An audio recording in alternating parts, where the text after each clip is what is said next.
Jay Danielson was a Patriot Prayer member who was recently murdered execution-style in Portland by Antifa members.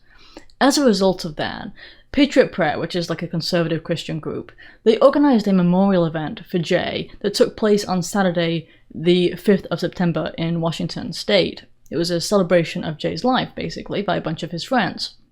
Well, after that, several of the men, who were both Patriot Prayer members and a few Proud Boys, decided to walk down the street to a bar there and have a few drinks together, kind of like a continuation of the memorial, right? Well, according to Vancouver police, that's Vancouver, Washington, Charles Holliday-Smith was a man who followed the Proud Boys and the Patriot Prayer members from the memorial down to the bar. He stalked them. Seriously, this guy just followed behind them, like sneaking up. And then, when they had entered the bar, he decided to go into the bar and try and be antagonizing toward the guys who were still in mourning. Remember, this is right after a memorial that this guy knows they've been to because he followed them from that memorial.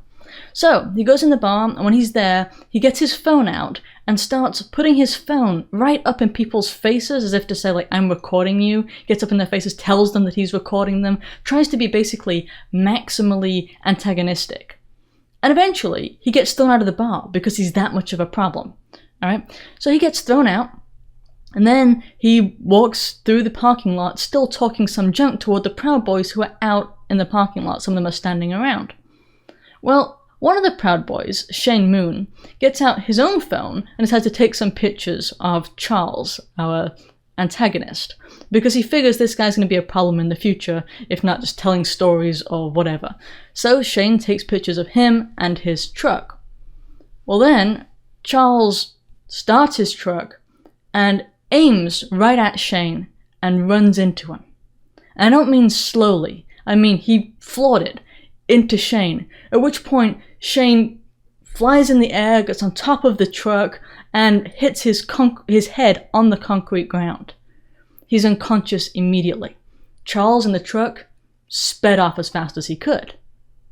So Shane was laying there on the ground with blood coming out of his ears. That's how badly he hit his head. He is still alive, but he was taken to the hospital immediately, of course, and given an MRI. It turns out that Shane is still actively bleeding in his brain. He has a damaged left temporal lobe. He has a ruptured eardrum. He has a concussion. He's suffering from amnesia. He doesn't actually remember the event in its entirety. He remembers the events leading up to it, and then he remembers waking up on a stretcher. He doesn't actually remember the truck making the impact with his body. This guy who hit him, his name again is Charles Holliday-Smith. Apparently, in Black Lives Matter circles, he's referred to as Robbie Smith because Robbie is his middle name. He turned himself in to Vancouver police after police had identified him using the pictures that Shane had taken, and they acknowledged that they were searching for him, so he turned himself in. And he was booked into Clark County Jail for first-degree assault and felony hit and run. Now, when I first heard that, my first response was, why hasn't he been charged with attempted murder when it obviously was, right? When you drive your truck quickly into someone, you're trying to kill them. Well, I looked up what first-degree assault in Washington State is, and it actually says that if someone with intent to inflict great bodily harm assaults another person with a firearm or another deadly weapon, like a truck, then they would be guilty of this. So it actually is attempted murder, grievous bodily harm with a deadly weapon, right? And in fact, it is punishable in Washington State by up to life imprisonment. So it's attempted murder by another name. It's a Class A felony, in addition to being charged with felony hit and run. I hope that they don't offer him a plea arrangement, because they certainly shouldn't. He did try to kill Shane. And Charles also is, well, like I said, a Black Lives Matter supporter. Of course, he's white, sort of. But he posted screenshots to Instagram that kind of show his mindset. His Instagram profile has now been deleted, but it said, quote, "If you are racist, run far, far away from my brothers and I, because we will take action against anyone who ignorantly and blindly hates against someone for their skin color or demographics," unquote. He's fighting the hate with his hate, I suppose. And there are a lot of these Antifa members and Black Lives Matter supporters, and just Marxists in general, who have this mindset as if they're actually moral, as if they're better than you, and they use it to justify their acts of violence. And it was the same way with the Antifa member who shot at Jay Danielson. It was the same way. This guy who just thought that he was in some way in the right tried to justify and moralize it. In any case, Charles is refusing to speak to police about what his motivations were, but I don't think it takes any sort of genius to figure out what his motivations were. And what we're seeing now in the media is stories about how the Proud Boys are violent. Instances of, Proud Boy violence supposedly highlighted. Now, honestly, it's not the Proud Boys who are throwing Molotov cocktails at police, or trying to create an autonomous zone and saying this is our country, and blockading it off. That's Antifa and Black Lives Matter.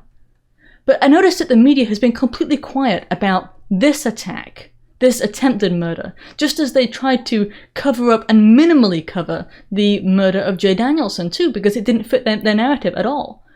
And why would they cover this? Why would they cover an attempted murder by one of their foot soldiers? Because let's be honest, the media are made up of Democrats. That's who they push, the Democrat Party, and this guy is basically a Democrat foot soldier, taking out what they probably see as a Trump supporter. He's basically doing their bidding, and that's reflected in their media reporting, and it's abhorrent. It really is, that this story isn't everywhere, this political violence and attempted murder. Why isn't this story everywhere? Because it would be if the reverse happened. Right? If it was a Trump supporter who tried to run down somebody else because he had a different political opinion, it would be everywhere. And yet, this one isn't. Now, Joey Gibson, who is the leader of Patriot Prayer, asked his members at that very memorial not to go to Portland and try and avenge Jay's death, not to get involved in any of this violence and start fights and so on. He pleaded with them not to. But honestly, I'm not surprised that there are some Patriot Prayer members and some Proud Boys that are getting really riled up at this point. It's basically a matter of how many of your friends would you be willing to watch get shot or get, ran into with a truck before you felt compelled to fight, especially in areas where police aren't willing to do their jobs. I mean, it is ultimately where this goes, when you have acts of violence being committed against one side and then the police are unwilling to act, you end up with, well, the side that's getting attacked fighting back sooner or later. And what the left wants is to completely get rid of the police because they're a line of defense against, well, a Marxist revolution, a violent uprising, which is what we see taking place in places like Seattle and in Portland. The situations keep escalating. In any case, if you would like to help Shane with not just his medical expenses, but also the fact that he's out of work and therefore isn't making money, you can do so at GiveSendGo. If you recall, it's the Christian alternative to GoFundMe.